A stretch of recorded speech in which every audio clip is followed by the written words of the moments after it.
14,000, ineng. Ang mga salita ng matandang parmasyutiko ay tumusok sa pandinig ni Marisol na parang bubog. Napatigil siya. Ang mga kamay ay nanlamig habang nakakapit sa reseta ng doktor. Sa isang iglap, ang manipis na papel na yon ay bumigat na parang isang blok ng semento. 14,000. Ang halagang yon ay hindi lang numero para sa kanya. Iyon ang tunog ng humihingal na pag-ubo ng kanyang tatay Ben sa gabi. Iyon ang amoy ng gamot na unti-unting nauubos sa kanilang maliit na kabinet. Iyon ang anino sa mga mata ng kanyang ama na pilit niyang tinatago sa tuwing ngumingiti ito sa kanya. Ineng, muling tanong ng parmasyutiko, may pag-aalala sa boses. Napalunok si Marisol, pilit na ibinalik ang sarili sa kasalukuyan. Sige po, kunin ko na lang po muna itong para sa isang linggo. Ang kahihiyan ay kumalat sa kanyang dibdib. Mas masakit pa sa katotohanang hindi niya kayang bilhin ang lahat. Isang linggo, 7 araw na ginhawa para sa kanyang ama, nasusundan ng walang katapusang pag-aalala. Lumabas siya ng botika, yakap ang maliit na supot ng gamot na parang isang kayamanan. Ang hangin ng Navotas ay sumalubong sa kanya, pamilyar na amoy ng alat, ng isda, at ng mga pangarap na natutuyo sa ilalim ng araw. Bumalik siya sa maliit na karinderya sa tabi ng daungan kung saan siya nagtatrabaho. Iilan lang ang tao. Ang maririnig lang ay ang mahinang ugong ng bentilador at ang malayong tunog ng mga bangkang demotor. Habang nagpupunas siya ng mesa, isang himig ang kusang kumawala sa kanyang mga labi. Isang malungkot na kundiman na madalas kantahin ng kanyang yumaong ina. Hindi niya ito ginawa para may makarinig. Ginawa niya ito para makalimot. Kung sa iyong paggising ako'y wala na. Ang boses niya ay hindi perpekto. May bahagyang garalgal, dala ng pagod at ng alat sa hangin, pero ito'y dalisay, puno ng kaluluwa. Bawat nota ay may kwento ng sakripisyo, ng pag-ibig, ng isang buhay na simple ngunit mabigat. Ang kanyang pagkanta ay parang pag-alon ng dagat. Minsan ay banayad, minsan ay may bigat na dala. Sa isang sulok, isang lalaki ang nakaupo. Mukha itong pagod. Ang damit ay masyadong formal para sa isang lugar tulad ng Navotas. Kanina pa ito roon, nakatitig lang sa kanyang tasa ng kape. Pero nang marinig nito ang pagkanta ni Marisol, napatigil ito. Ang tasa ay nanatili sa ere, ilang pulgada mula sa kanyang mga labi. Hindi na malaya ni Marisol ang titig nito. Patuloy lang siya sa pagkanta, ang mga matay nakapikit, dinadama ang bawat salita ng awitin. Para sa kanya, ang musika, ang tanging lugar kung saan malaya siyang huminga. Nang imulat niya ang kanyang mga mata at nagtama ang kanilang paningin, bigla siyang nahiya. Agad siyang tumahimik. Ang mahikang binuo ng kanta ay biglang naglaho. At muli siyang naging si Marisol lang, ang dalagang nag-aalala sa gamot ng kanyang ama. Nagpatuloy siya sa kanyang ginagawa. Pilit na iwinawaksi sa isip ang lalaki sa sulok. Ngunit naramdaman niya ang pagtayo nito. Narinig niya ang mga yabag nito na papalapit sa counter. Inihanda ni Marisol ang kanyang sarili para tanggapin ang bayad nito. Ngunit hindi pera ang iniabot ng lalaki. Tumayo lang ito sa harap niya. Ang mga matay may kakaibang kislap na hindi maintindihan ni Marisol. May lungkot, pero meron ding pagkamangha. Tumagal ang katahimikan ng ilang segundo. Pagkatapos, nagsalita ito. Ang boses ay mahina, ngunit malinaw. Miss, ano ang pamagat ng kantang iyon? Ang tanong ay binitiwan ni Rafael de Luna bago pa man niya ito napag-isipan. Sa loob ng ilang taon, ang mundo niya ay umikot sa mga boses na sinanay, pinakinis at binago ng teknolohiya hanggang sa mawala ang kaluluwa nito. Ang mga boses na yon ay produkto. Mga numerong kailangang kumita. Pero ang tinig ng dalagang ito, iba. Parang isang ligaw na bulaklak na tumubo sa sementadong syudad. Hindi perpekto pero totoo. Bawat nota ay may daladalang bigat ng alon, bawat himig ay may lasang alat ng dagat. Ito ang tunog na matagal na niyang kinalimutan. Ang tunog ng katotohanan. Sa duyan ng pag-ibig po, sagot ni Marisol, ang mga matay na kayuko, halatang nahihiya. Mabilis niyang kinuha ang bayad ni Rafe at nagbigay ng sukli na para bang gusto na siyang paalisin. Umalis si Rafe ng gabing iyon, pero ang himig ay nanatili sa kanyang isipan. Kinabukasan, bumalik siya. Umorder ng parehong kape, umupo sa parehong sulok, at naghintay. Ganoon din ng sumunod na araw at sa susunod pa. Naging parte na ng kanyang araw-araw na gawain ang pagpunta sa karinderya. Unti-unti, nasanay na rin si Marisol sa kanyang presensya. Nagsimula sila sa mga tipid na ngiti na nauwi sa mga maiikling kumustahan. Bakit ka palaging kumakanta? Tanong ni Rafe isang hapon, nang sila lang dalawa ang tao sa loob. Napahinto si Marisol sa pagpupunas. Para po hindi ako antukin. Palusot niya. Ngumiti si Rafe. Hindi. May iba pang dahilan. Napatingin sa kanya si Marisol, nagulat sa pagiging direkta ng lalaki. Para po sa tatay, mahina niyang pag-amin. Kapag kumakanta po ako, parang gumaan ang lahat, pati ang mga problema. Sa mga sumunod na araw, nalaman ni Rafe ang kwento sa likod ng mga awit. Ang sakit ng kanyang ama, ang mga reseta, ang pangarap na makatapos ng pag-aaral na matagal nang isinantabi. Walang halong pagrereklamo, tanging isang simpleng pagtanggap sa kanyang kapalaran. Isang hapon, habang abala si Marisol sa paghuhugas ng mga plato, muli siyang kumanta. Isang bagong awitin, mas masaya ang tono, pero mayroon pa ring bahid ng lungkot. Ang tunog ng tubig na tumatama sa lababo ay naging parang instrumentong sumasabay sa kanyang tinig. Hindi napigilan ni Rafe ang sarili. Lihim niyang kinuha ang kanyang cellphone sa bulsa, binuksan ang voice recorder at itinago ito sa ilalim ng mesa. Kailangan niya ng pruweba na hindi siya nababaliw, na totoo ang mahikang naririnig niya. Ilang minuto siyang nag-record. Ang boses ni Marisol, ang tunog ng tubig, ang malayong alon. Isang perpektong sandali. Mukhang napapadalas ka yata dito, Ginoo. Isang matigas na boses ang pumutol sa sandali. Lumingon si Rafe at nakita ang isang matandang lalaki. Marahil ay nasa mga 60 anyos, matalimang tingin sa kanya. Si Tatay Ben. Mabilis na itinago ni Rafe ang kanyang cellphone. Masarap po kasi ang kape ninyo. Magalang niyang sagot. Lumapit ang matanda kay Marisol at ipinatong ang kamay sa balikat ng anak. Isang kilos na puno ng pag-aari at proteksyon. Marisol, pumasok ka na muna sa loob. Ako na ang bahala dito. Tumango si Marisol. Pero bago siya pumasok ay binigyan niya si Rafe ng isang tingin na may halong paghingi ng paumanhin at pag-aalala. Naiwan si Rafe kasama ang ama ni Marisol. Ang katahimikan ay mabigat. Puno ng hindi sinasabing mga tanong. Ano po ang maipaglilingkod ko sa inyo? Basag ni Rafe sa katahimikan. Sumandal si Tatay Ben sa counter, ang mga matay hindi bumibitiw sa kanya. Huwag mo akong tawaging po, at lalong huwag mo akong paikutin. Alam ko ang estilo ng mga taga-Maynila. Dadating, mambobola, kukunin ang gusto, at aalis na, parang walang nangyari. Natigilan si Rafe. Ang mga salita ng matanda ay may bigat, parang nagmula sa isang malalim na sugat. Hindi po ganoon ang intensyon ko. Talaga? Isang mapait na tawa ang kumawala kay Tatay Ben. Lahat sila, iyan ang sinasabi sa simula. Ano ang kailangan mo sa anak ko? Pera, kasiyahan. Ang boses niya. Mabilis na sagot ni Rafe. Ang kanyang boses ay nagkaroon ng biglang kumpiyansa. Ang boses po ng anak ninyo. Espesyal. Sayang kung mananatili lang ito sa 4 na sulok ng karinderyang ito.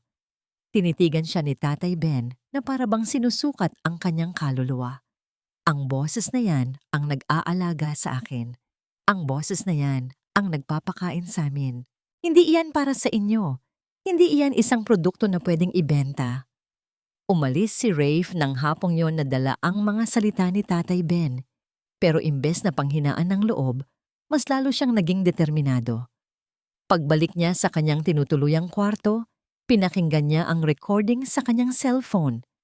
Doon, sa gitna ng ingay ng alon at mga pinggan, narinig niya ulit ito. Ang dalisay na talento.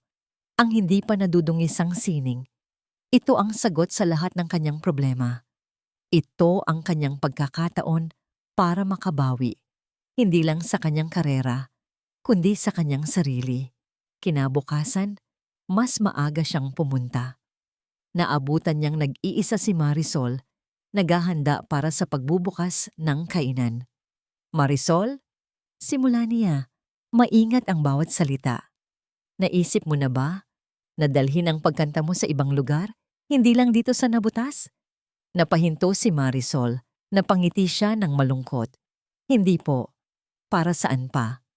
Hanggang dito lang naman po ang pangarap ko, ang gumaling si tatay. Paano kung sabihin ko sa'yo na ang boses mo ang pwedeng magpagaling sa kanya?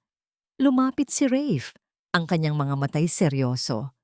Paano kung sabihin ko sa'yo na ang boses mo ay kayang marinig sa radyo, sa buong Pilipinas, na ang isang kanta lang ay pwedeng magbago ng lahat?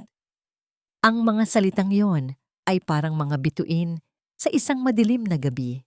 Maganda, pero parang imposibleng abutin. Kitang-kita sa mukha ni Marisol ang pag-aalinlangan, ngunit sa kaibuturan ng kanyang mga mata, may isang kislap, isang maliit na kislap ng pag-asa. Imposible po yan. Bulong niya. Walang imposible. Giit ni Rave. Kailangan mo lang ng taong maniniwala sa'yo. At ako, naniniwala ako sa'yo. At sa sandaling iyon, sa gitna ng amoy ng kape at alat ng dagat, isang pangarap ang nagsimulang mabuo. Isang pangarap na pareho nilang kailangan. Biglang tumunog ang cellphone ni Rave. Ang ingay nito ay marahas. Sinisira ang mahikang nabubuo sa pagitan nila. Nakita niya ang pangalan sa screen, Victor Alonzo. Nawala ang nangiti sa kanyang mukha. Isang malamig na kaba ang gumapang sa kanyang dibdib. Sinagot niya ito. Rafe. Isang sigaw ang bumungad sa kabilang linya, walang pagbati, puno ng galit. Nasaan ka na bang impakto ka? Kailangan ko ng isang himala, hindi yung mga basurang binibigay mo sa akin. Sinubukan ni Rafe na sumingit. Victor, teka, may nahanap ako. Wala akong pakialam sa kung anong nahanap mo, putol ni Victor. Kailangan ko ng isang kanta, isang hit song. Kung hindi, tapos na tayong dalawa. Isang linggo, Rafe. May isang linggo ka para iligtas ang sarili mo. Tuot, tuot, tuot. Ang linya ay namatay. Nakatayo si Rafe. Ang cellphone ay nanatili sa kanyang tainga. Ang bigat ng mundo ay muling bumagsak sa kanyang mga balikat. Tumingin siya kay Marisol na nakatitig sa kanya, ang muka'y puno ng pag-aalala. Ang pangako ng mga tala ay biglang nagkaroon ng taning. Nawala ang lahat ng kulay sa mukha ni Rafe pagkatapos ng tawag na yon. Nakita ni Marisol kung paano nanigas ang kanyang panga at kung paano lumitaw ang pag-aalala sa mga mata nito. Ang kumpiyansa na ipinakita nito kanina ay biglang naglaho na parang isang kandilang hinipan ng malakas na hangin. Sir Rafe, okay lang po kayo? Mahina niyang tanong. Umiling si Rafe, pilit na ngumiti, pero hindi umabot sa kanyang mga mata. Problema lang sa trabaho. Huwag mo nang intindihin. Pero alam ni Marisol na higit pa roon ang ibig sabihin yon. Ang mundo kung saan nanggaling si Sir Rafe ay isang mundong hindi niya naiintindihan. Isang mundo ng mga biglaang tawag sa telepono na kayang magpabago ng timpla ng isang tao. Kinabukasan, bumalik si Rafe, pero may dala na siyang kakaiba. Isang laptop. Gusto kong may makita ka, sabi nito. Ang boses ay mas seryoso, mas apurahan kaysa dati. Inilapag nito ang laptop sa isa sa mga mesa at binuksan ito. Ipinakita nito kay Marisol ang mga litrato ng isang malaki at modernong recording studio. Ang mga pader ay balot sa itim na foam, may isang malaking salamin, at sa gitna ay isang mikroponong nakatayo na parang isang tropeo. May mga litrato rin ng mga taong nakangiti, mga sikat na artistang nakikita lang niya sa TV. "Dito kita dadalhin," sabi ni Rafe. "Dito maririnig ang boses mo. Hindi mo na kailangang kumanta kasabay ng tunog ng mga pinggan. Dito, ang boses mo lang ang maririnig ng lahat." Napatitig si Marisol sa mga litrato. Para siyang isang batang nakasilip sa isang tindahan ng laruan na alam niyang hindi niya kailanman mapapasok. Ang ganda, ang layo, parang isang panaginip. "Ang proposal ko ay simple," pagpapatuloy ni Rafe. "Pumunta ka sa Maynila. Mag-record tayo ng isang demo, isang kanta lang, kung magustuhan ito ng direktor. Lahat ng problema mo, Marisol, baka ito na ang sagot. Lahat ng problema." Ang mga salitang yon ay tumatak sa isip ni Marisol. Ang reseta, ang mga bayarin, ang kinabukasan. Naramdaman ni Marisol ang pag-akyat ng init sa kanyang pisngi. Isang ngiti ang unti-unting sumilay sa kanyang mga labi. Isang tunay na ngiti na matagal na niyang hindi na ibibigay. "Totoo po ba yan, Sir Rafe?" "Totoo," sagot nito. "Pero kailangan nating kumilos agad." Ang puso ni Marisol ay tumalon sa tuwa. Sa wakas, isang pag-asa, isang konkretong pag-asa. Hindi niya napigilan ang sarili at napayakap siya sa braso ni Rafe. "Salamat po. Salamat po." "Walang anuman. Basta't magtiwala ka lang sa akin." Ano ang ibig sabihin nito? Isang anino ang tumabon sa kanilang dalawa. Ang boses ni Tatay Ben ay malamig at walang emosyon. Mas nakakatakot kaysa sa isang sigaw. Nakatayo ito sa likod nila. Ang muka'y kasing dilim ng paparating na bagyo. Agad na bumitiw si Marisol kay Rafe. "Tay." Hindi siya pinansin ng ama. Ang mga mata nito ay nakatutok kay Rafe na parang isang agilang nakatingin sa isang ahas. "Sinabi ko na sa'yo, nalayuan mo ang anak ko." "Mang Ben, nakikinig lang po kayo." Nagsimulang magpaliwanag si Rafe. Ito'y isang malaking oportunidad para kay Marisol. "Oportunidad?" Halos isuka ni Tatay Ben ang salita. "Oportunidad para saan?" "Para maging katulad ng ibang mga probinsyana na pumunta sa Maynila na puno ng pangarap at umuwing wasak ang puso at pagkatao." "Tay, hindi po ganoon," protesta ni Marisol. "Tutulungan ako ni Sir Rafe na..." "Tumahimik ka, Marisol," sigaw ng kanyang ama. At sa unang pagkakataon, nakita ni Marisol ang takot sa mga mata nito. Isang malalim, lumang takot. "Hindi mo alam ang sinasabi mo. Hindi mo alam ang halimaw na nag-aantay sa lugar na yon." Lumapit ito at isinara ang laptop. Nang may malakas na kalabog, hinarap nito si Marisol. Ang mga matay nagmamakaawa at nagagalit ng sabay. "Manila, papatayin ka ng lugar na yon, tulad ng ginawa nito sa nanay mo." Ang mga salita ay bumaon sa puso ni Marisol na parang punyal. Ang kanyang ina. Bihira nilang pag-usapan ang kanyang ina.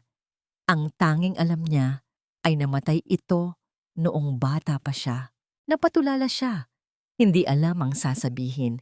Ang tuwang naramdaman niya kanina ay naging abo. Umalis si Rafe nang walang imik. Alam na wala siyang magagawa sa sandaling iyon. Naiwan si Marisol kasama ang kanyang ama. Sa gitna ng katahimikang mas maingay pa sa kanilang sigawan. Nang gabing iyon, hindi sila nag-usap. Si Marisol ay nakahiga sa kanyang papag, yakap ang unan. Pero ang kanyang isip ay gising na gising. Ang mga salita ng kanyang ama ay umuulit-ulit sa kanyang isipan.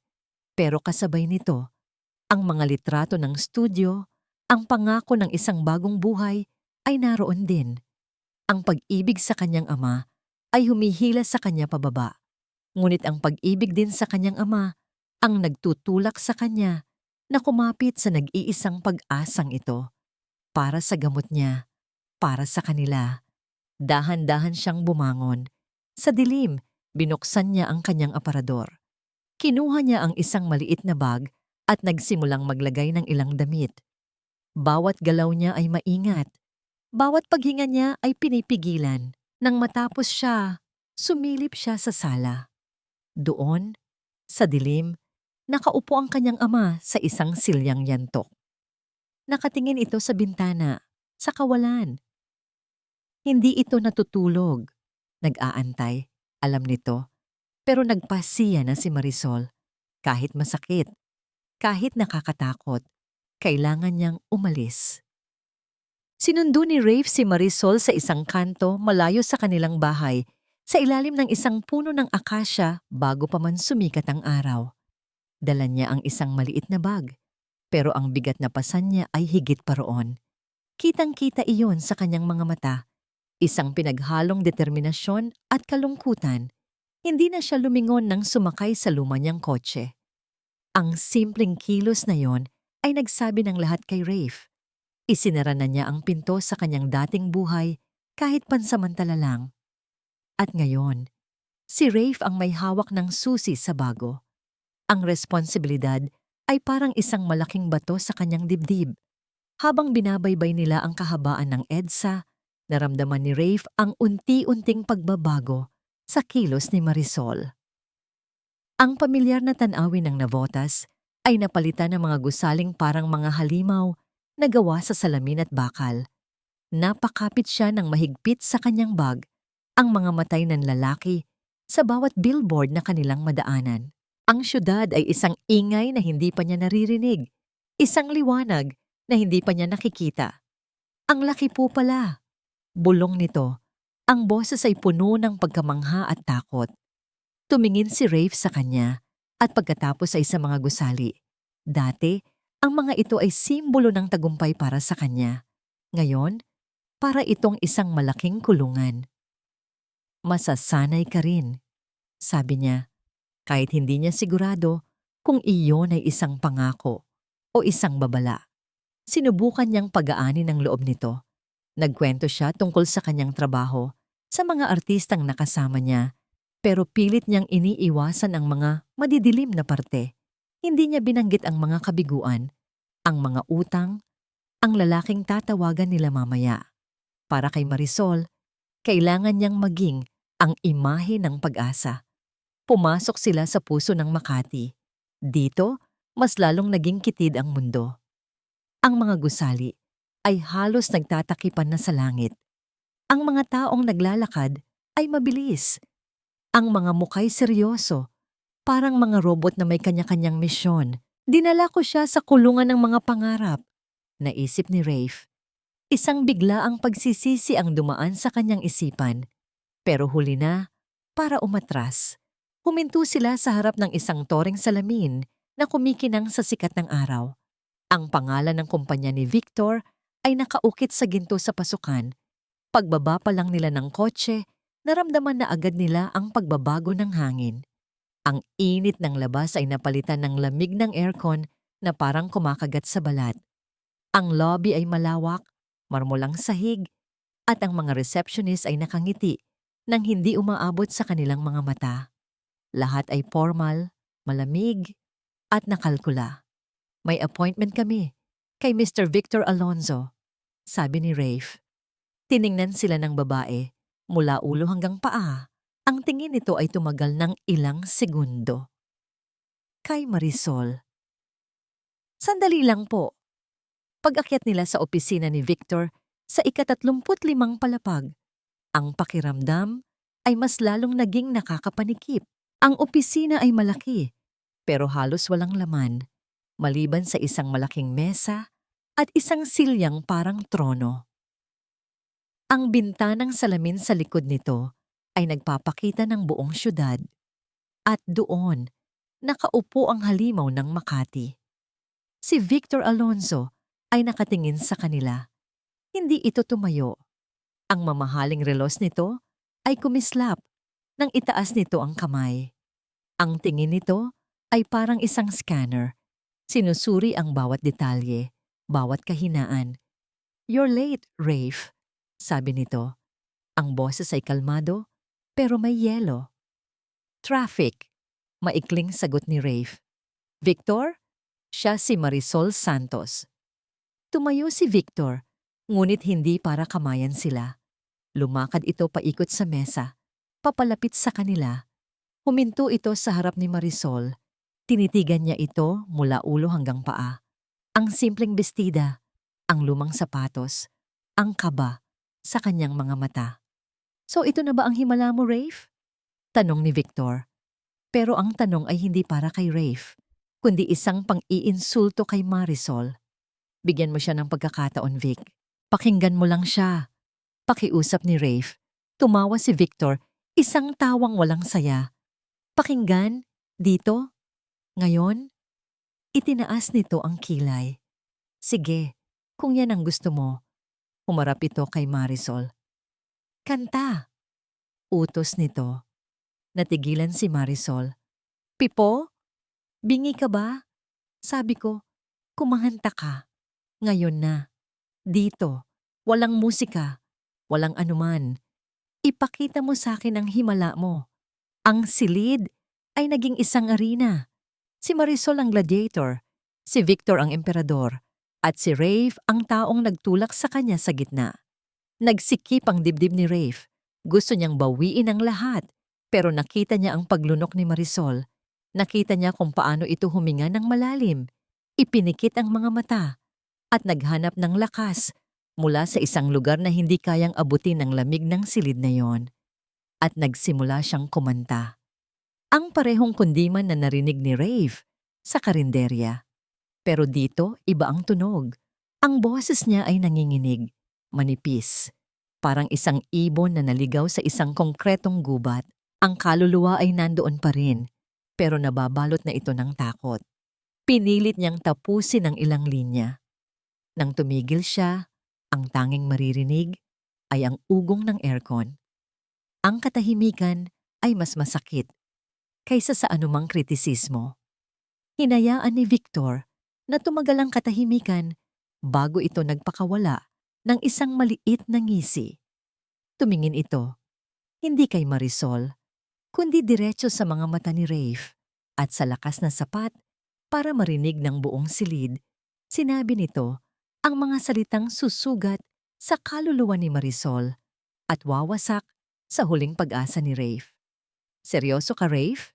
Isang tagabenta ng isda mula sa Navotas?"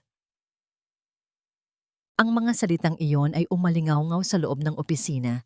Ngunit para kay Marisol, ang tunog nito ay kasing lakas ng isang pagsabog. Isang tagabenta ng isda. Hindi yun isang paglalarawan. Iyon ay isang hatol. Isang pader na biglang itinayo sa pagitan niya at ng kanyang pangarap. Naramdaman niya ang pag-init ng kanyang mga pisngi. Isang init na mabilis na naging isang nakakapasong kahihiyan. Hindi niya magawang tingnan si Rafe. Hindi niya kayang makita ang awa sa mga mata nito. "Pasensya na po." Iyon lang ang salitang lumabas sa kanyang bibig. Isang bulong na halos hangin na lang. Bago pa man makapagsalita si Rafe o si Victor, tumalikod na si Marisol at halos tumakbo palabas ng opisina. Bawat hakbang niya palayo ay parang isang dagok. Ang bawat tingin ng mga empleyadong nakakasalubong niya sa hallway ay parang isang panghuhusga. "Marisol! Sandali!" Narinig niyang sigaw ni Rafe mula sa likuran. Hindi siya lumingon. Nagpatuloy siya sa paglalakad, pumasok sa elevator, at pinindot ang G na butones na parang doon nakasalalay ang kanyang buhay. Habang sumasara ang pinto ng elevator, nakita niya ang mukha ni Rafe, puno ng pagsisisi at pag-aalala. Pagkatapos, nag-iisa na lang siya sa kahon na bakal na yon, bumababa palayo sa pangarap na sinubukan niyang abutin. Naabutan siya ni Rafe sa lobby. "Marisol, huwag mo siyang pakinggan," sabi nito. Hinawakan siya ng marahan sa braso. Ganoon lang talaga si Victor. Gago siya. Paano niya hindi papakinggan? Narinig na niya, naramdaman na niya, Bumaon na sa kaibuturan ng kanyang pagkatao. Gusto ko na pong umuwi, sabi niya. Ang boses ay basag. Ang biyahe pabalik sa Nabotas ay binalot ng isang mabigat na katahimikan. Ang maniningning na mga gusali ng Makati na kanina'y hinangaan niya ay para na lang mga dambuhalang lapida. Ang ingay ng syudad ay hindi na musika sa kanyang pandinig, kundi isang walang katapusang gulo. Pagdating nila sa Nabotas, ang amoy ng dagat ay hindi na nagbigay ng ginhawa. Parang sinasabi nito sa kanya, "Dito ka lang nababagay, huwag ka nang mangarap umalis." Bumaba siya ng kotse nang hindi man lang nagpaalam kay Rafe. Hindi niya kaya. Ang makita ito ay ang makita ang kanyang kabiguan. Pagpasok niya sa kanilang maliit na bahay, naroon si Tatay Ben, nag-aayos ng lambat. Tumingin lang ito sa kanya. Walang tanong, walang salita. Pero sapat na ang tingin na iyon. Alam na nito. Kinabukasan, ang lason ay nagsimulang kumalat. Habang nagwawalis siya sa labas ng karinderya, dumaan si Aling Nita, ang kanilang kapitbahay na mahilig sa tsismis. "Uy Marisol, kumusta ang Maynila?" tanong nito. Ang ngiti ay hindi abot sa mga mata. "Nabalitaan ko? Mag-aartista ka na raw? Sikat ka na pala. Hindi mo man lang sinasabi sa amin." Ang bawat salita ay may halong panunuya. Napayuko lang si Marisol. "Hindi po totoo yan, Aling Nita." "Sus, wag ka nang mahiya." Tawa nito. "Narinig ko pa nga, singer daw na tagabenta ng isda. Kakaiba, no?" Ang puso ni Marisol ay parang piniga. Paano? Paano nakaabot dito ang mga salitang iyon nang ganoon kabilis? Ang buong araw ay naging isang impyerno. Ang mga dating nangiti ng mga kapitbahay ay napalitan ng mga mapanuring tingin at bulungan. Ang bawat pagdaan niya ay sinusundan ng mga mahihinang tawanan. Siya na ngayon ang sentro ng kanilang libangan, ang babaeng nangarap at nabigo. Pero ang pinakamasakit ay ang pananahimik ng kanyang ama. Hindi na ito nagtanong, hindi na ito nagalit, hindi na ito nagsalita. Buong araw, parang hangin lang si Marisol sa paningin nito. Ang katahimikan na yon ay mas masakit pa sa 1,000 sampal. Iyon ang tunog ng pagkadismaya. Nang gabing iyon, hindi na nakakain si Marisol. Umupo siya sa paborito niyang pwesto sa dalampasigan kung saan ang mga alon ay dating nagiging musika sa kanyang mga kanta. Sinubukan niyang kumanta, kahit isang nota lang, para pakawalan ng sakit, pero walang lumabas. May bumara sa kanyang lalamunan. Ang boses na dati niyang kanlungan ay naging kanyang kulungan. Ang laso ni Victor Alonso ay hindi lang sumugat sa kanyang puso. Pinatay nito ang kanyang musika. Napaiyak na lang siya sa dilim. Ang mga hikbi ay sinasabayan ng hampas ng alon sa dalampasigan. Maya-maya, naramdaman niya ang presensya ng kanyang ama sa kanyang likuran. Hindi siya lumingon. "Marisol," sabi nito. Ang boses ay kalmado, walang emosyon. Inantay niya ang galit, ang sermon. Pero iba ang dumating. May isang bagay na inilapag ito sa buhangin sa tabi niya. Isang tiket ng bus. "Umalis ka muna," sabi ni Tatay Ben. Ang tingin ay nasa madilim na dagat. "Magpunta ka sa tiyahin mo sa Bicol. Palipasin mo muna ang lahat." Tumingin si Marisol sa ama, ang mga matay puno ng luha at pagkalito. "Tay, makinig ka," putol nito. Sa wakas ay tumingin sa kanya, at sa mga mata nito ay nakita ni Marisol ang isang pamilyar na sakit. "Dito, sinisira mo lang ang pangalan ng pamilya natin." Iniwan ni Rafe si Marisol sa Navotas na may bigat sa dibdib na parang isang angkla na humihila sa kanya pababa sa Kumunoy. Ang larawan ng kanyang mga mata, puno ng kahihiyan at basag na pangarap, ay paulit-ulit na bumabalik sa kanyang isipan, isang multong hindi niya matakasan. Kinabukasan, hindi siya pumunta sa Navotas, dumiretso siya sa Makati. Ang bawat pulang ilaw sa trapiko ay parang isang pagsubok sa kanyang pasensya. Isang apoy ang nag-aalab sa loob niya, Isang galit na matagal na niyang hindi naramdaman. Pumasok siya sa opisina ni Victor nang walang paalam. "Get out!" Malamig na sabi ni Victor. Hindi man lang inaalis ang tingin sa computer screen nito. "Bakit mo ginawa iyon?" Tanong ni Rafe. Ang boses niya ay nanginginig sa pinipigilang galit. "Anong kasalanan ng bata sa'yo? Trabaho lang ito, pero ginawa mong personal." Sa wakas ay tumingin si Victor sa kanya. May ngisi sa mga labi. "Personal? Rafe, walang personal sa industriyang ito. Meron lang kumikita at hindi kumikita. At ang himala mo? Hindi yun kikita. Dahil lang taga-nabutas siya? Dahil lang mahirap siya." Tumayo si Victor at lumapit sa malaking bintana. Tinitingnan ang syudad sa ibaba na parang isang haring nakatingin sa kanyang kaharian. Ang sining ay negosyo, Rafe, at hindi kumikita ang kwento ng isang mahirap. Ang gusto ng mga tao ay inspirasyon. Oo, pero gusto nila ito sa isang magandang pakete, hindi sa isang pakete na amoy isda. Humigpit ang kamao ni Rafe. May talento siya, Victor. Isang talento na hindi mo kayang bilhin. Talento? Humalakhak si Victor. Kaya kong bumili ng 10 ganoon.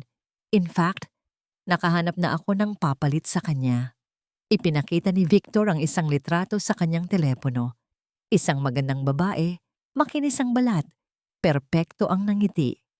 Si Katrina Reyes, anak ni Mr. Reyes ang main investor natin. Maganda, may class, at higit sa lahat may pera ang pamilya. Iyan ang totoong himala.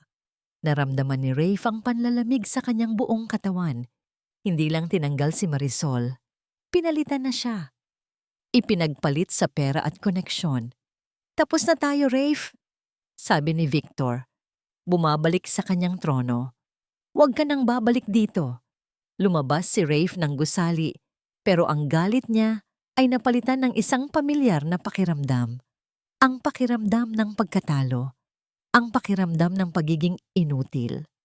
Habang nagmamaneho siya, nang walang patutunguhan, ang mukha ni Marisol ay biglang napalitan ng ibang mukha sa kanyang isipan. Isang mukha mula sa nakaraan. Biglang bumalik ang alaala. 10 taon na ang nakalipas. Siya ay isang batang sound engineer pa lang, puno ng pangarap. May nadiskubre siyang isang singer sa isang maliit na bar sa Quezon City. Ang pangalan niya ay Lyra. Ang boses nito ay parang kay Marisol. Hindi perpekto, pero puno ng katotohanan. Ipinakilala niya si Lyra sa isang malaking producer, isang matandang lalaki na may kapangyarihan at impluensya. Ang ama ni Victor Alonso. Sa una, humanga ang producer. Pero nang malaman nito ang pinanggalingan ni Lyra, isang waitress na mag-isang nagtataguyod sa kanyang mga kapatid, nagbago ang lahat. "Hindi siya mukhang bituin, Rafe," sabi ng matandang Alonso. "Ang masa ay hindi makaka-relate sa kanya. Bigyan mo ako ng isang magandang mukha." Pinilit ni Rafe na ipaglaban si Lyra, ngunit pinagbantaan siya ng producer. "Kung ipipilit mo siya, pareho kayong walang mararating sa industriyang ito." Natakot si Rafe. Bata pa siya. May pangarap din siya. Kaya tumahimik siya. Hinayaan niyang tanggalin si Lyra. Hinayaan niyang palitan ito ng isang artistang mas sikat, kahit sintunado. Ang huling pagkikita nila ni Lyra, ang mga mata nito ay puno ng pagtataksil. "Naniwala ako sa'yo," sabi nito sa kanya. Pagkatapos noon, hindi na niya ito nakita. Narinig na lang niya na bumalik ito sa probinsya at tuluyan ng binitiwan ng musika. Ang alaalang iyon ay isang sugat na hindi kailanman naghilom sa puso ni Rafe. At ngayon, dumudugo itong muli. Itinabi ni Rafe ang kanyang kotse sa isang gilid. Ang bigat ng pagsisisi, luma at bago, ay halos hindi na niya makaya. Si Marisol ang kanyang pangalawang pagkakataon. Ang kanyang pagkakataong itama ang nakaraan. At nabigo na naman siya. Kinuha niya ang kanyang cellphone at pinakinggan muli ang recording ng boses ni Marisol. Ang boses na kumakanta kasabay ng mga alon. Hindi. Hindi pa tapos ang laban. Hinayaan niyang sirain ng takot ang pangarap ni Lyra. Hindi niya hahayaang gawin ulit iyon ng takot o ng mga taong tulad ni Victor sa pangarap ni Marisol. Mabilis niyang hinanap ang numero ni Marisol sa kanyang phone book. Kailangan niyang makausap ito. Kailangan niyang sabihin na hindi pa ito ang katapusan. Kailangan niyang humingi ng tawad. Nagring ito ng ilang beses. Hello? Pero hindi boses ni Marisol ang sumagot. Boses ito ng isang matandang lalaki, malamig at matigas. Si Tatay Ben. Mang Ben? Si Rafe po ito. Pwede ko po bang makausap si Marisol? Isang sandali ng katahimikan. Huwag mo nang guluhin ang anak ko, sabi ng matanda. Ang boses ay walang emosyon na mas masakit pa. May sarili na siyang buhay na malayo sa'yo. Click. Ang tunog ng pagbaba ng telepono ay parang isang putok ng baril. Isang putok na tumapos sa huling hibla ng kanyang pag-asa. Lumipas ang 2 araw na parang isang mahabang panaginip para kay Marisol. Ang tiket ng bus na bigay ng kanyang ama ay nakapatong pa rin sa ibabaw ng kanyang maliit na mesa. Isang paalala ng kanyang kabiguan at ng desisyon na kailangan niyang gawin. Hindi pa niya ito ginagalaw. Paano siya aalis? Ang pag-alis ay parang pag-amin na talo na siya. Hindi na siya kinakausap ni Tatay Ben tungkol dito. Pero ang presensya ng tiket ay sapat na. Bawat tingin niya rito ay isang tanong. Kailan ka aalis? Nagwawalis siya sa labas ng karinderya. Ang isip ay lumilipad. Nang isang pamilyar na kotse ang huminto sa tapat. Bumaba si Rafe. Ang mukha nito ay pagod. Pero may bagong determinasyon sa kanyang mga mata. Agad na lumabas si Tatay Ben. May hawak na pamalo. Ano na namang kailangan mo dito? Mang Ben, sandali lang po. Sabi ni Rafe, itinaas ang kamay. Tumingin ito diretso kay Marisol. Marisol, may isa pa tayong pagkakataon. Hindi makapaniwala si Marisol. Pero, paano? Nakausap ko ulit si Victor. Pagsisinungaling ni Rafe. Ang totoo, hindi niya ito kinausap. Ginamit niya ang isang lumang koneksyon para malaman ang schedule ng produksyon. Pumayag siyang bigyan ka ng isang official audition sa totoong studio kasama ang mga executive. Ito na yon, Marisol. Ang huling laban. Isang maliit na kislap ng pag-asa ang sumibol sa puso ni Marisol. Pero agad din itong sinundan ng takot. Ang alaala ng malamig na tingin ni Victor ay sariwa pa rin. Bakit siya pumayag? Nagdududang tanong ni Tatay Ben. Dahil alam niyang nagkamali siya.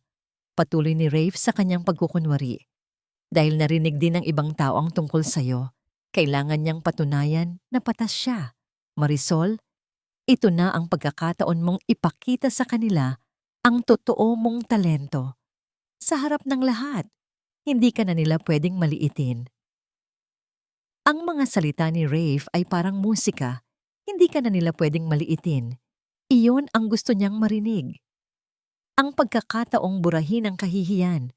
Tumingin siya sa kanyang ama.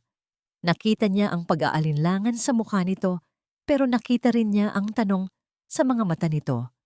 Kaya mo ba? Tumango si Marisol, unay dahan-dahan, pagkatapos ay may buong determinasyon.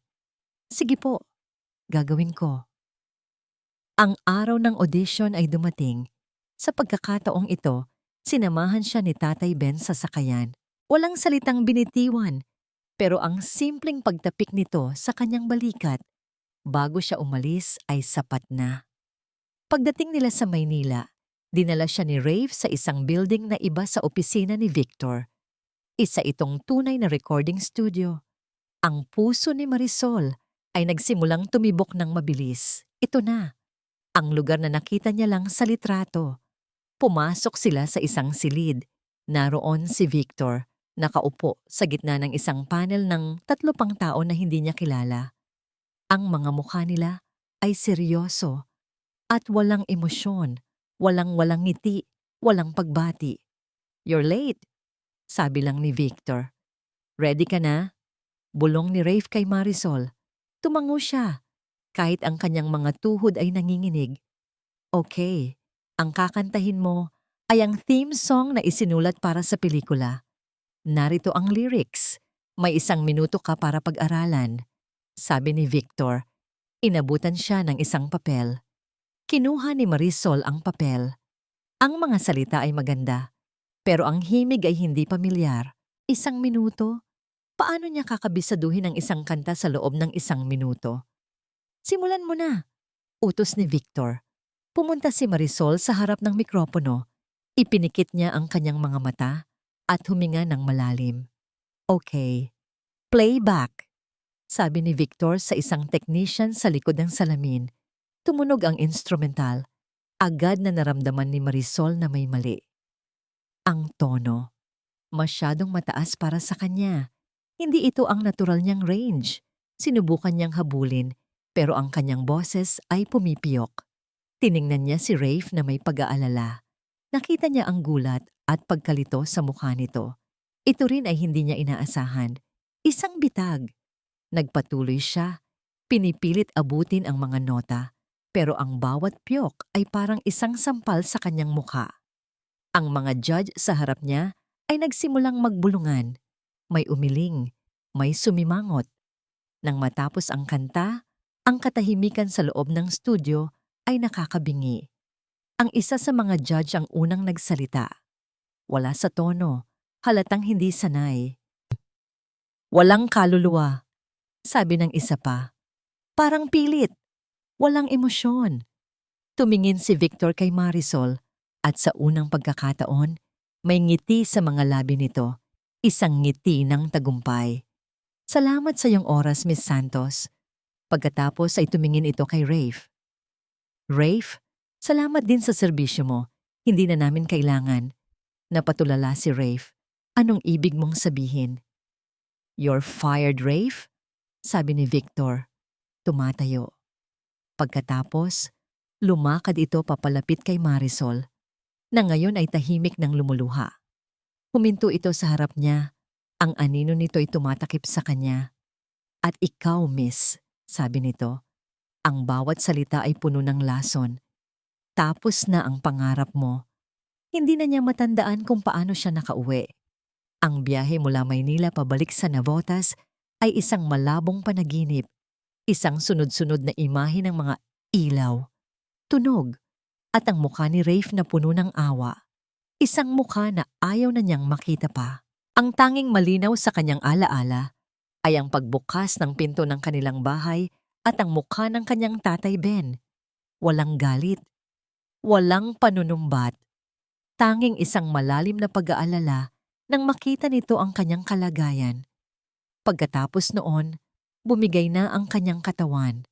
Ang kahihiyan ay naging lagnat. Ang sakit sa puso ay naging pananakit ng buong katawan. Sa loob ng 2 araw, si Marisol ay nakahiga lang sa kanyang papag, nilalamon ng init at ng mga masasamang panaginip. Sa mga sandaling nagigising ang kanyang ulirat, nararamdaman niya ang presensya ng kanyang ama. Nararamdaman niya ang paglalagay nito ng isang malamig na bimpo sa kanyang noo. Naririnig niya ang mga bulong na hindi niya maintindihan, mga salitang parang dasal at pagsisisi. Isang gabi, nagising siya. Ang lagnat ay bahagyang bumaba. Ang silid ay madilim. Tanging isang maliit na ilaw mula sa lampara ang nagsisilbing liwanag. Nakita niya ang kanyang ama. Nakaupo sa isang silya sa tabi ng kanyang higaan, nakayuko. Ang mukha'y nakasubsob sa kanyang mga palad. Tay? Mahina niyang tawag. Agad na itinaas ni Tatay Ben ang kanyang ulo. Ang mga mata nito'y namumugto. Ang mukha nito'y parang tumanda ng 10 taon sa loob lang ng ilang araw. Gising ka na, anak, sabi nito. Ang boses ay basag. Sinubukan ni Marisol na bumangon, pero hinawakan siya ng kanyang ama. Huwag ka munang bumangon. Magpahinga ka lang. Ang magaslaw na kamay ng kanyang ama, sanay sa lambat at sa pagbubuhat ng mabibigat na bagay, ay dumapo sa kanyang noo. Pero ang haplos nito ay puno ng pagsisisi. Naupo sila sa katahimikan. Sa labas, Maririnig ang mahinang hampas ng alon. Kasalanan ko to. Basag ni Tatay Ben sa katahimikan. Ang tingin ay nasa sahig. Kasalanan ko lahat. Umiling si Marisol. Hindi po, Tay. Ako po. Hindi, anak. Pakinggan mo ako. Putol nito. Huminga ito ng malalim na parang naghahanda para buhatin ang pinakamabigat na bagay sa buong buhay niya. Kailangan mong malaman ang totoo tungkol sa nanay mo. Napatigil si Marisol. Ang pangalan niya ay Elena. Simula ni Tatay Ben, ang boses ay nanginginig. At katulad mo, Marisol, mayroon siyang gintong lalamunan. Ang pagkanta ang buhay niya. At katulad mo, nangarap din siyang makaalis sa nabutas. Tumingin ito kay Marisol at sa mga mata nito ay nakita niya ang isang lumang sakit na ngayon lang niya naiintindihan. May dumating na isang producer mula sa Maynila. Isang lalaking katulad ni Rafe. Nangako siya ng mga bituin, ng buwan. Naniwala ang nanay mo. Sumama siya sa Maynila. Iniwan ang lahat. Dala-dala ang kanyang mga kanta at pangarap. Tumigil si Tatay Ben, napalunok. Pero niloko siya. Kinuha ng lalaki ang kanyang mga kanta, ang kaunti niyang naipon, at ang puso niya. Bumalik siyang luhaan, at dinadala ka na niya sa kanyang sinapupunan. Isang butil ng luha ang pumatak mula sa mga mata ni Marisol. Ang kwento ng kanyang ina. Ito pala ang multo na bumabalot sa kanilang tahanan. Hindi nagtagal, pinanganak ka niya. Pagpapatuloy ni Tatay Ben, ang luhay tuluyan ng bumuhos. Pero nasira ang kanyang espiritu. Hindi na siya kumanta at hindi nagtagal. Kinuha na rin siya ng sakit at kalungkutan. Iniwan kanya sa akin. Hinarap nito si Marisol. Hinawakan ang kanyang mga kamay. Hindi kita pinagbawalan dahil ayokong magtagumpay ka, anak. Pinagbawalan kita dahil mahal na mahal kita. Natakot ako. Natakot ako na makita kang masaktan, na makita kang bumalik na wasak, katulad ng nanay mo. Ang pagbabawal ko sa'yo, iyon ang tanging paraan na alam ko para protektahan ka. Ngayon, naiintindihan na ni Marisol ang lahat. Ang galit ng kanyang ama ay hindi galit. Ito ay takot. Ang kanyang mga pagbabawal ay hindi paghihigpit. Ito ay pagmamahal. Hindi na niya napigilan ang sarili. Niyakap niya ang kanyang ama. Isang yakap na puno ng sakit, pag-unawa at pagpapatawad. Doon, sa gitna ng kanilang mga hikbi, ang pader na matagal nang nakatayo sa pagitan nilang dalawa ay tuluyan ng gumuho. Nang kumalma na sila, may kinuha si Tatay Ben sa ilalim ng kanyang higaan. Isang maliit na baul na gawa sa kahoy, lumana at puno ng alikabok. Inilapag niya ito sa mga hita ni Marisol. Ito, iniwan ito ng nanay mo para sa'yo. Dahan-dahang binuksan ni Marisol ang baul. Sa loob, may mga nakatuping sulat na naninilaw na sa katagalan. At sa ilalim ng mga ito, may isang litrato. Ang nag-iisang litrato ng kanyang ina. Isang dalagang nakangiti. Ang buhok ay hinahangin. Ang kanyang mukha ay parang kay Marisol at ang kanyang mga mata. Ang mga mata'y nagniningning na parang mga bituin. Ang mga matang puno ng pangarap. Ilang araw na hindi mapakali si Rafe. Ang huling pag-uusap nila ni Tatay Ben sa telepono ay parang isang pader na bakal na humarang sa kanyang daan. Wala na siyang karapatang bumalik. Wala na siyang mukhang ihaharap. Kasalanan niya ang lahat. Pero may isang bagay na bumubulong sa kanyang isipan. Isang bagay na hindi siya kayang patulugin sa gabi. Ang ala-ala ng boses ni Marisol. Hindi sa malamig na studio, kundi sa mainit na karinderya. Habang ito'y kumakanta, kasabay ng mga alon. Iyon ang totoong Marisol. Iyon ang totoong sining. At iyon ang sinira niya. Isang hapon, hindi na niya natiis. Kailangan niyang humingi ng tawad. Hindi para ayusin ang mga bagay-bagay, kundi para lang sa sarili niyang kapayapaan. Kailangan niyang harapin ang galit ni Tatay Ben at tanggapin ang anumang parusa. Nagmaneho siya pabalik sa nabutas. Ang bawat metro ng daan ay parang isang hakbang papunta sa kanyang bitayan.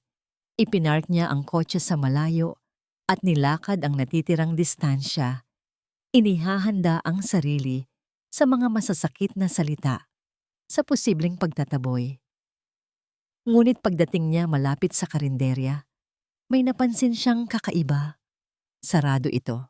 At sa harap ng maliit na bahay ni Marisol, may ilang tao. Ang unang pumasok sa isip niya ay gulo. Pero hindi. Tahimik lang silang nakapila.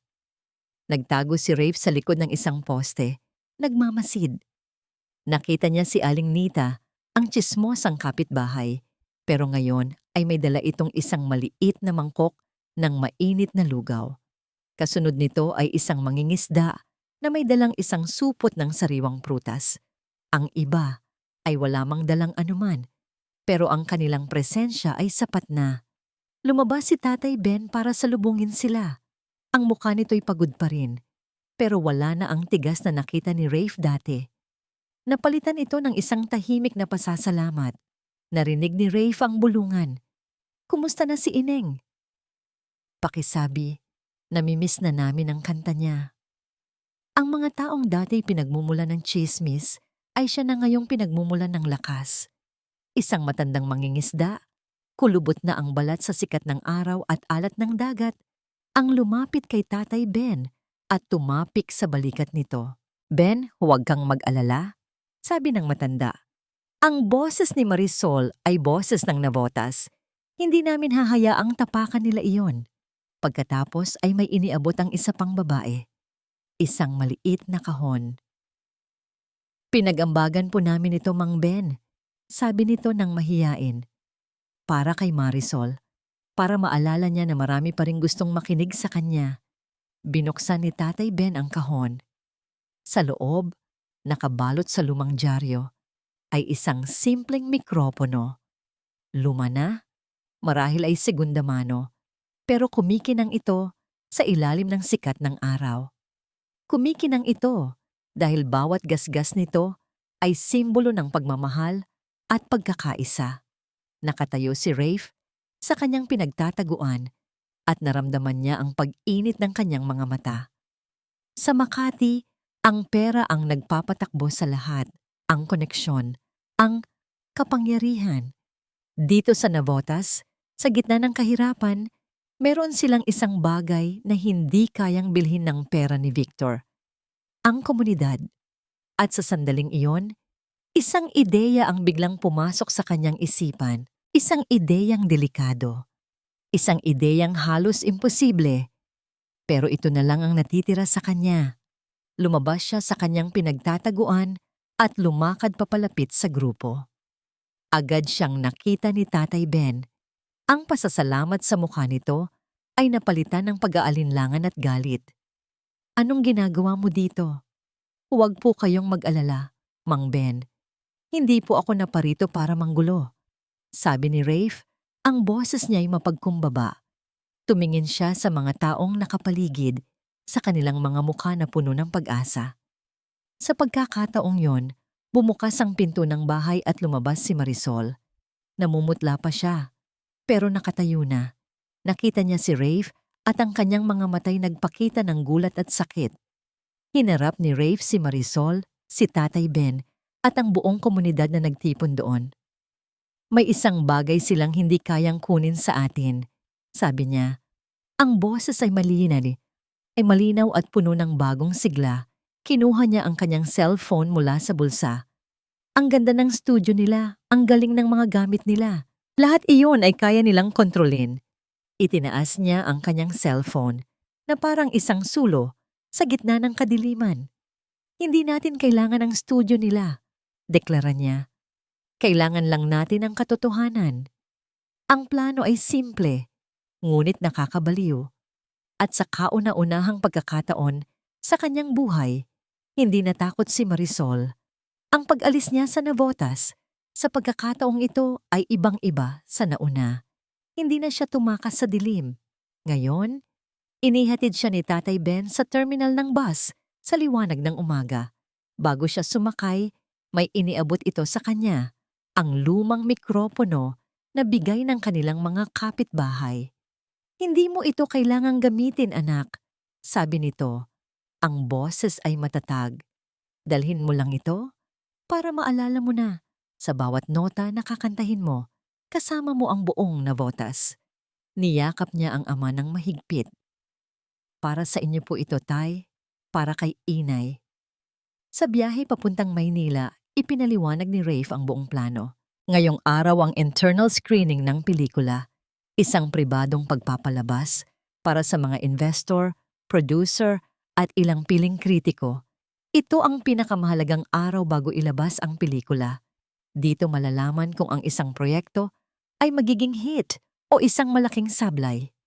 Ang sandata natin ay ito. Sabi ni Rafe, ipinakita ang isang maliit na silver na USB drive.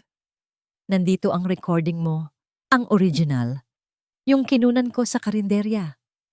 Paano po natin ito maipapatugtog? Tanong ni Marisol. Ang puso niya'y nagsisimulang kumaba. Doon ang mahirap na parte. Pag-amin ni Rafe, kailangan nating makapasok. Kailangan nating makalapit sa sound booth. At kailangan nating gawin ito sa tamang-tamang panahon, sa eksena kung saan dapat lalabas ang theme song. Kapag narinig nilang hindi gumagana ang kanta ni Katrina, baka sakaling makinig sila. Ito ang kanilang huling baraha. Isang sugal na ang taya ay ang lahat ng natitira sa kanila. Pagdating nila sa building kung saan gaganapin ang screening, isang high-end na mini-theater, ang kaba ni Marisol ay mas lalong tumindi. Ang mga taong pumapasok ay nakasuot ng mga mamahaling damit, amoy pabango, at naglalakad na may ere ng kapangyarihan. Samantalang siya, suot lang ang kanyang pinakamagandang bestida na ilang taon na niyang iniingatan. Naglakad sila ni Rafe papunta sa entrance, ang mga mukay puno ng pekeng kumpiyansa. Good afternoon, sir, ma'am. Invitation, please? Bati ng isang security guard na nakatayo sa pinto. Kasama kami sa production. Mabilis na sagot ni Rafe. Rafe De Luna, Music Department. Kinuha ng guard ang isang tablet at tiningnan ng listahan. Nag-scroll ito pababa at pagkatapos ay umiling.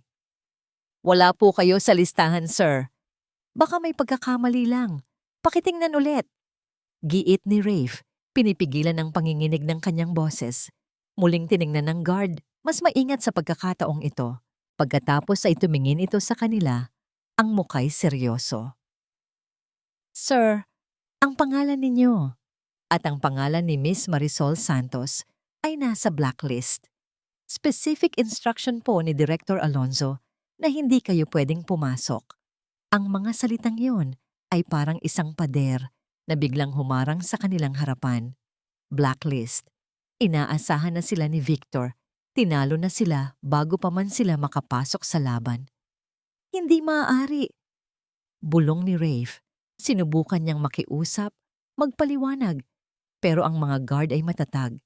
Sinara nila ang daan. Wala na. Tapos na. Napaupo si Marisol sa isang bench sa hallway.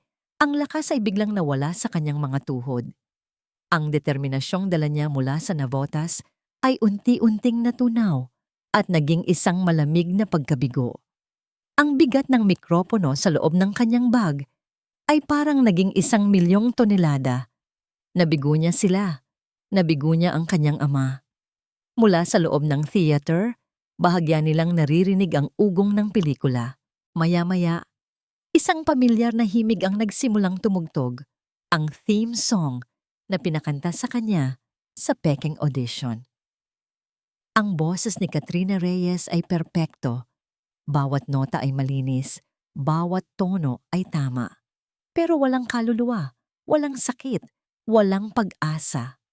Alam ni Marisol, sa loob ng kwartong iyon, ang mga investor ay nakikinig at nararamdaman ang parehong bagay. Ang pelikula ay babagsak at wala silang magawa. Napayuko siya, tinatakpan ng kanyang mukha ng kanyang mga kamay. Uwi na lang po tayo, Sir Rafe, sabi niya. Ang boses ay basag. Tama po si tatay. Tama si Mr. Alonzo. Hindi po ako para dito. Nang halos isuko na niya ang lahat, click! Isang pinto sa gilid ng theater ang bumukas. Ang tunog mula sa loob ay biglang lumakas. Isang babae ang lumabas, ang mukha'y balisa. Nakasuot ito ng isang mamahaling puting bestida. Ang buhok ay perpektong nakaayos. Siya ang babae sa litrato. Siya ang boses na naririnig nila mula sa loob. Si Katrina Reyes. Huminto ito nang makita sila. Sa ilalim ng malamlam na ilaw ng hallway, ang mga mata ng dalawang babae, ang prinsesang itinakda at ang dalagang tagabenta ng isda ay nagtama. Ang pagtatagpo ng kanilang mga mata ay tumagal lang ng ilang segundo. Pero para kay Marisol, parang huminto ang oras. Inaasahan niyang makikita ang pangmamata sa mga mata ni Katrina. Ang parehong tingin na nakita niya kay Victor Alonso. Pero iba ang nakita niya. Nakita niya ang pag-aalinlangan. Nakita niya ang pagkabigo. At higit sa lahat, nakita niya ang isang bagay na hindi niya inaasahan. Paghanga. Si Katrina ang unang bumasag sa katahimikan. Ikaw si Marisol, di ba? Tanong nito. Ang boses ay mahina. Halos isang bulong na para bang takot na may makarinig. Napatango lang si Marisol, hindi magawang magsalita. Tumingin si Katrina kay Rafe, pagkatapos ay binalik ang tingin kay Marisol. Narinig ko ang original recording mo. Natigilan si Rafe at Marisol. Paano? Naiwan ni Direk Victor ang laptop niya sa editing suite isang gabi. Pagpapatuloy ni Katrina, ang mga salita ay mabilis na lumalabas sa kanyang bibig, na parang isang sikretong matagal na niyang gustong ilabas. Nandoon ang file mo na may label na Rejected na Votas. Pinakinggan ko. Paulit-ulit. Hindi ko maintindihan kung bakit nila pinili ang version ko kaysa sayo. Isang mapait na ngiti ang sumilay sa mga labi ni Katrina. Ang totoo, alam ko ang dahilan. Dahil sa tatay ko. Dahil sa pera niya. Dahil sa pangalan ko. Tumingin siya sa pinto ng theater, kung saan maririnig pa rin ang kanyang perpekto pero walang buhay na boses. Kinakanta ko ang mga salitang yan, pero ang boses mo ang naririnig ko sa isip ko. Ang boses mo ang nararapat sa kantang yan, sa pelikulang yan. Lumingon siya pabalik kay Marisol at sa pagkakataong ito, ang kanyang mga mata ay puno ng determinasyon. Isang desisyon ang nabuo sa kanyang isipan. Isang desisyon na magbabago sa takbo ng lahat. Ibigay mo sa akin. Ano po? Naguguluhang tanong ni Marisol. Ang USB, sabi ni Katrina. Itinuturo ang kamay ni Rafe na mahigpit na nakahawak sa maliit na silver drive. Ibigay mo sa akin. Ngayon na. Nagkatinginan si Rafe at Marisol. Magtiwala? Magtiwala sa anak ng kanilang kaaway? Sa babaeng pumalit sa kanya? Ito ba ay isa na namang bitag? Pero wala nang oras para mag-isip. Wala na silang ibang pagpipilian. Dahan-dahang iniabot ni Rafe ang USB. Kinuha ito ni Katrina. Ang mga daliri nito'y malamig, pero hindi nanginginig. Ano ang gagawin mo? Tanong ni Rafe. Hindi sumagot si Katrina. Tumingin lang ito kay Marisol. Isang tingin na may halong pasensya at respeto. Ako na ang bahala, sabi nito sa isang maikling bulong. Pagkatapos, tumalikod ito at muling pumasok sa theater. Isinasara ang pinto ng walang ingay. Naiwan sina Rafe at Marisol sa hallway. Ang mga puso nila'y tumitibok na parang tambol. Ang kanilang huling baraha ay nasa kamay na ng kalaban. Nakatayo sila roon, nanginginig, nakikinig. Sa loob, natapos na ang kanta ni Katrina. Sumunod ang ilang segundo ng katahimikan. Pagkatapos, maririnig ang mahinang boses ni Victor Alonso na nagsasalita. Marahil ay pinupuri ang henyo ng kanyang napiling mga awit. At pagkatapos, biglang naputol ang lahat. Isang nakabibinging katahimikan ang bumalot sa buong hallway. Maging ang mahinang ugong ng aircon ay parang nawala. Napatigil sa paghinga si Marisol. Ito na ba yon? Nabigo ba sila? At sa gitna ng katahimikang iyon, isang tunog ang nagsimulang umalingaw-ngaw mula sa loob. Hindi ito musika mula sa isang orkestra. Hindi ito isang perpektong instrumental. Ito ay ang tunog ng mga alon. Ang tunog ng mga alon na humahampas sa dalampasigan ng Navotas. Pagkatapos, isang boses ang pumasok. Isang boses na hindi perpekto. Isang boses na may bahagyang garalgal. Ang boses niya, ang kanyang boses na kumakanta ng "Kung sa iyong paggising ako'y wala na", ay bumuhos mula sa mga speaker ng theater, hindi na isang bulong sa isang karinderya, kundi isang awit na pinapakinggan ng mga pinakamakapangyarihang tao sa industriya. Para kay Rafe, ang bawat nota ng boses ni Marisol na lumalabas mula sa mga siwang ng pinto ng theater ay parang isang patak ng ulan sa isang tigang na lupa. Ito ang tunog ng hustisya. Ito ang tunog ng katotohanan. Napatingin siya kay Marisol. Nakatayo ito. Ang mga kamay ay magkadaop sa kanyang dibdib. Ang mga matay nakapikit. Hindi na siya ang babaeng takot mula sa Makati. Hindi na rin siya ang babaeng wasak mula sa Navotas. Ngayon, isa siyang mga awit at ito ang kanyang entablado. Kahit pa nasa labas lang siya nito. Sa loob ng theater, naririnig nila ang biglaang pag-igting ng atmosfera. May mga bulungan, may mga pagtatanong. Ano to? Sino to? Hindi ito si Katrina. Pagkatapos, isang malakas na boses ang narinig nilang lahat, puno ng gulat at galit. Ang boses ni Victor Alonzo. Patayin yan! Anong nangyayari sa sound booth? Patayin yan! Pero huli na ang lahat. Ang boses ni Marisol, kasama ang tunog ng mga alon, ay nakapasok na sa puso ng mga nakikinig. Ito ay isang tinig na hindi nila basta-basta maaring tanggalin. Kasabay ng pag-awit ni Marisol, ang eksena sa pelikula ay nagpatuloy. Isang eksena ng pagkawala at pag-asa. Isang eksenang dati walang buhay, ngunit ngayon ay binigyan ng kaluluwa ng kantang "Hindi Para Dito". Biglang bumukas ang pinto ng theater at isang galit na Victor ang lumabas. Ang kanyang mukha ay kasing pula ng pulang carpet. Nang makita niya sina Rafe at Marisol, ang kanyang mga mata ay nag-apoy. "Kayo," sigaw niya. "Paano? Paano niyo ginawa to?"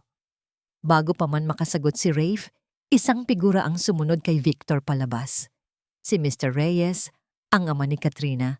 Ang mukha ay mas madilim pa kaysa kay Victor. Tiningnan niya si Rafe at Marisol, pero ang tunay na galit sa kanyang mga mata ay para kay Victor. "Anong klaseng kalokohan ito, Alonzo?" Sabi ni Mr. Reyes. Ang boses ay malamig at mapanganib. "Sino ang babaeng kumakanta? At nasaan ang anak ko?" Sa loob, natapos na ang kanta. Ngunit walang pumalakpak. Ang sumunod ay isang kakaibang katahimikan. Isang katahimikang mas malakas pa sa kahit anong palakpakan. Isang katahimikang puno ng pag-iisip, ng pagtataka, ng emosyon. Isang katahimikang umaalingaw-ngaw. Iyon ang katahimikang kinatatakutan ng bawat producer na tulad ni Victor. Dahil hindi ito katahimikan ng pagkabagot. Ito ay katahimikan ng pagkamulat. Mula sa loob, lumabas si Katrina. Ang kanyang mukha ay kalmado, kahit na ang buong atensyon ay naakanya na. "Ako," sabi niya, ang boses ay matatag. "Ako ang nagpatugtog." "Katrina!" sigaw ng kanyang ama. Ano ang ibig sabihin nito? Ang ibig sabihin nito, "Tay," sabi ni Katrina, tumitingin hindi sa kanyang ama, kundi kay Marisol. "Ay sawang-sawa na ako sa pagiging produkto. Gusto kong maging bahagi ng sining." Ang pag-amin na yon ay parang isang bombang sumabog sa gitna nilang lahat. Nagsimulang maglabasan ng mga tao mula sa theater, mga investor, mga kritiko. Ang kanilang mga mukha ay hindi na mukha ng mga negosyante. Ang mga ito'y mukha ng mga taong naantig. Isang batang investor, isa sa mga bagong pangalan sa industriya, na kilala sa pagiging idealistiko, ang lumapit sa kanila. Hindi niya pinansin si Victor o si Mr. Reyes. Lumapit siya kay Rafe. Sino ang kumanta niyan? Tanong niya. Ang boses ay puno ng tunay na interes. Bago pa man makasagot si Rafe, itinuro ni Katrina si Marisol. Siya. Lahat ng mga mata ay napunta kay Marisol, ang dalagang tagabenta ng isda mula sa Nabotas. Nakatayo siya roon, sa gitna ng mga pinakamayayamang tao sa syudad, hindi na nagtatago sa anino, kundi nababalot ng liwanag ng katotohanan. At sa kauna-unahang pagkakataon, hindi kahihiyan ang nakita ni Rafe sa kanyang mukha, kundi lakas. Ang lahat ng mga mata ay nakatutok sa kanya. Sa isang iglap, ang malawak na hallway ay naging sentro ng universo at siya ang araw na biglang lumitaw. Ang mga bulungan ay naging mga tanong. Ang mga tanong ay naging mga sigaw. Sino siya? Saan siya galing? Ito ba ang totoong singer? Naramdaman ni Marisol ang paghawak ni Rafe sa kanyang braso, isang paalala na hindi siya nag-iisa. Ang batang investor na nagpakilalang si G. Lim ay hindi inalis ang tingin sa kanya. Miss Santos, sabi nito, ang bawat salita ay malinaw at puno ng respeto. Ang boses na yon. Iyon ang hinahanap namin. Iyon ang kaluluwa ng pelikulang ito. Ang kaguluhan ay sumabog. Si Mr. Reyes, sa isang malamig na galit, ay hinila ang kanyang anak palayo habang binubulungan ito ng mga salitang hindi marinig ni Marisol.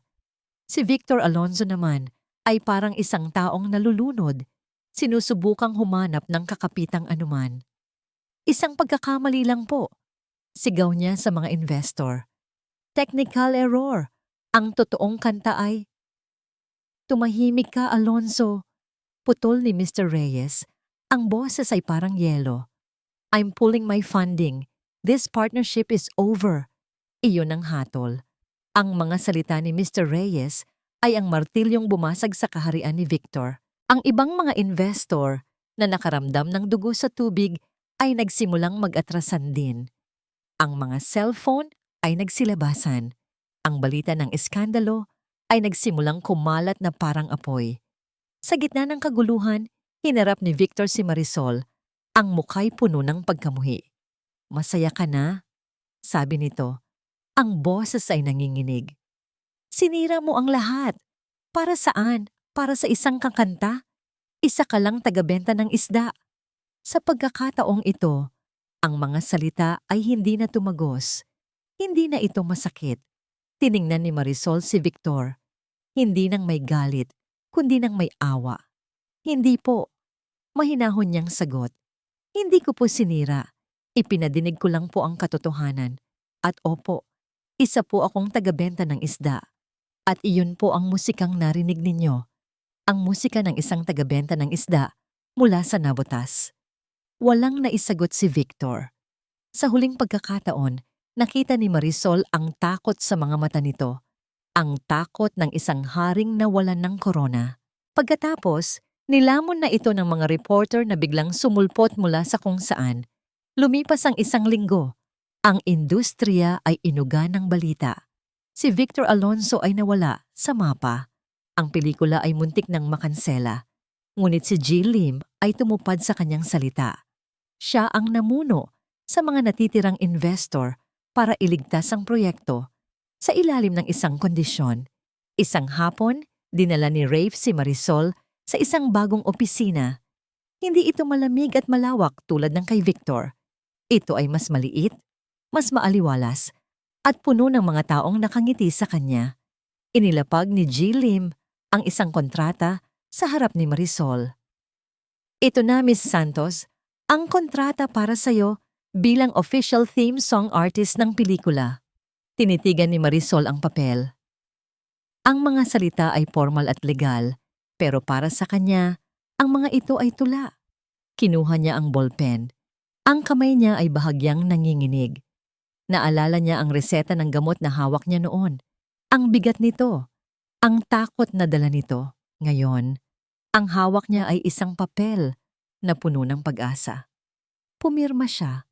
Marisol Santos, hindi na isang pangalan lang, kundi isang pangako. Nang gabing iyon, sa kanyang pansamantalang tinutuluyan, tinawagan niya ang kanyang ama.